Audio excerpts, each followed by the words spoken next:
ஒரு கார்த்திகை மாதம் கருக்கிருட்டு. செங்கல்பட்டிலிருந்து படப்பிடிப்பை முடித்து கொண்டு எம்ஜிஆர் அவர்கள் நடுநிசி 12 மணி வாக்கில் காரில் வந்து கொண்டிருக்கிறார். கண் விழித்தவாறே எம்ஜிஆர் அவர்கள் தனது காரில் வந்து கொண்டிருந்த பொழுது வழியில் போலீஸ் உடையில் நின்றிருந்த ஒருவரை பார்க்கிறார். எம்ஜிஆர் அவர்களின் கார் அந்த போலீஸ்காரரை கடந்து செல்கின்ற போது எம்ஜிஆர் அவர்களின் நெஞ்சில் பொறி தட்டுகின்றது. ஆளே நடமாட்டம் இல்லாத இந்த அர்த்தராத்திரியில் அந்த போலீஸ்காரர் பஸ்ஸுக்காக காத்து நிற்கிறார் என்பதை புரிந்து கொள்கிறார் எம்ஜிஆர் அவர்கள். உடனே தனது டிரைவரிடம் காரை நிறுத்த சொல்கிறார். கார் பின்னோக்கி வருகிறது. போலீஸ்காரர் அருகில் காரை நிறுத்தி கதவை திறந்து, ஏறுங்கள், எங்கே போக வேண்டும் என்கிறார் எம்ஜிஆர். பரவாயில்லை, நான் பஸ்ஸிலே வந்து விடுகிறேன் என்கிறார் அந்த போலீஸ்காரர். நேரமாகிவிட்டது, இனி இந்த ரூட்டில் பஸ் கிடையாது, ஏறிக்கொள்ளுங்கள் என்று எம்ஜிஆர் அவர்கள் வலுக்கட்டாயம் செய்ய போலீஸ்காரர் வேண்டா வெறுப்பாக எம்ஜிஆர் அவர்களின் காரில் ஏறுகிறார். காரில் லைட் போட்டு சாப்பிட்டீங்களா என்று கேட்டுக்கொண்டே தன் சீட்டுக்கு பின்னால் இருந்த பிஸ்கெட் பழங்களை எடுத்து கொடுக்கிறார் எம்ஜிஆர். இப்படி ஓசியில் பயணம் செய்வதில் எனக்கு உடன்பாடு இல்லை. இன்னும் நீங்கள் உண்ண சொல்லி வேறு என்னை இழிவுபடுத்தாதீர்கள் என்று அந்த போலீஸ்காரர் மறுக்கிறார். பொன்மனச்செம்மல் பூரிக்கிறார். இருப்பவனிலிருந்து இல்லாதவன் வரை படித்து பதவியில் இருக்கும் எத்தனை பேர் எனக்கு அது வேண்டும் இது வேண்டும் என்று எம்ஜிஆர் அவர்களிடம் வேண்டி பெற்று செல்கிறார்கள்.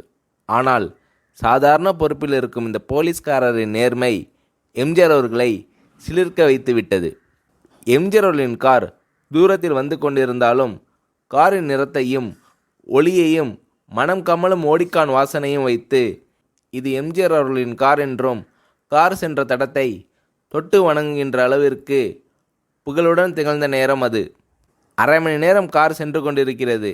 ஆனால் அதுவரை எம்ஜிஆர் அவர்களை பற்றி பெரிதாக போற்றி புகழ்ந்து பேசாமல் அந்த போலீஸ்காரர் பொருட்படுத்தாமல் வந்ததே எம்ஜிஆர் அவர்களுக்கு அந்த போலீஸ்காரர் மீது மிகுந்த மரியாதை ஏற்பட்டது. நான் தான் எம்ஜிஆர் என்கிறார் புரட்சித் தலைவர்.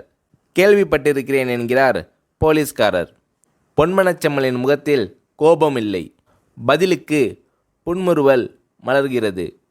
என் படங்களை பார்த்திருக்கிறீர்களா என்று கேட்கிறார் எம்ஜிஆர். நான் சினிமாவே பார்ப்பதில்லை என்கிறார் அந்த போலீஸ்காரர். புரட்சித் தலைவர் இன்னும் பிரமிக்கிறார். இப்பொழுது கார் சத்தத்தை தவிர ஒரே நிசப்தம்.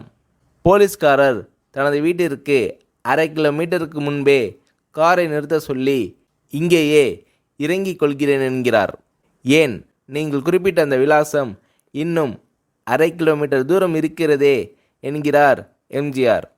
சாதாரண போலீஸ் உத்தியோகத்தில் இருக்கும் நான் காரில் வந்து இறங்கினால் என் வீட்டிற்கு அருகில் உள்ளவர்கள் என்னை தவறாக நினைத்து கொள்வார்கள். இதுவரை இப்படி நான் யார் காரிலும் ஓசியில் வந்து பழக்கமில்லை. நீங்கள் இவ்வளவு தூரம் செய்த உதவிக்கு நன்றி என்கிறார் அந்த போலீஸ்காரர். புரட்சித் தலைவர் எம்ஜிஆர் அவர்கள் அதற்கு மேல் எதுவும் பேசவில்லை. அவர் எந்த போலீஸ் ஸ்டேஷனில் பணிபுரிகிறார் என்பதை மட்டும் கேட்டு தெரிந்து கொண்டு கிளம்புகிறார். அடுத்த நாள் செங்கல்பட்டு போலீஸ் ஸ்டேஷனுக்கு ஃபோன் செய்து, நான் எம்ஜிஆர் பேசுகிறேன் என்கிறார் புரட்சித் தலைவர். ஃபோனை எடுத்த டிஎஸ்பி உதறலோடு உற்சாகத்தோடும் தலைவரை வணக்கம் என்கிறார். இரவு சந்தித்த போலீஸ்காரரை பற்றி விசாரிக்கிறார் எம்ஜிஆர். நீங்கள் குறிப்பிடும் அவர் இன்று விடுப்பில் இருக்கிறார். அவர் கையூட்டு வாங்காதவர், கடமை தவறாதவர், காவல்துறை நேர்மைக்கு இவரே இலக்கணம். வெற்றிலைப்பாக்கு, பீடி, சிகரெட் போன்ற லாகிரி வஸ்தோ, நாடகம், சினிமா போன்ற பொழுதுபோக்கு அம்சங்களையெல்லாம் இவர் அறியாதவர். கல்யாண வயதில் உள்ள 3 பெண்களையும் கரை சேர்க்க முடியாமல் கஷ்டத்தில் இருக்கிறார் என்கின்ற விபரங்கள் டிஎஸ்பியால் எம்ஜிஆர் அவர்களுக்கு சொல்லப்படுகிறது. அவரை நாளை என் தோட்டத்திற்கு வர சொல்லுங்கள் என்கிறார் எம்ஜிஆர். பேசிக்கொண்டிருந்த டிஎஸ்பி உங்களோடு ஃபோனில் ஆளுக்கு ஒரு வார்த்தை பேச இன்ஸ்பெக்டர், சப் இன்ஸ்பெக்டர் உள்ளிட்ட எல்லோரும் ஆசைப்படுகிறார்கள்.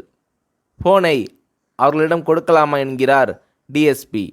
புரட்சித் தலைவர் எம்ஜிஆர் அவர்கள் கொடுங்கள் என்கிறார். பேசுகிறார். அந்த போலீஸ் ஸ்டேஷனே புண்ணியம் பெற்றதாக புலகாகிதம் அடைந்தனர் அந்த போலீஸ்காரர்கள்.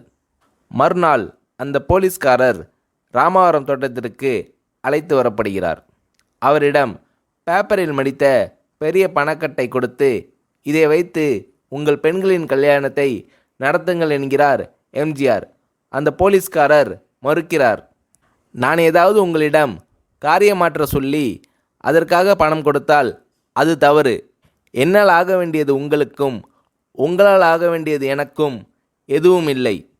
நான் உங்கள் கூட பிறந்த ஒரு சகோதரனாக நினைத்து கொடுக்கிறேன்.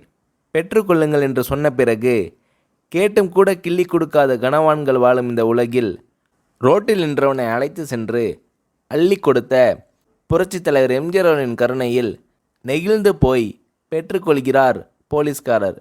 பிறகு ஒரு தேதியில் புரட்சித் தலைவரே சென்று அந்த போலீஸ்காரரின் 3 பெண்களின் திருமணத்தை நடத்தி வைத்து வாழ்த்தியிருக்கிறார்.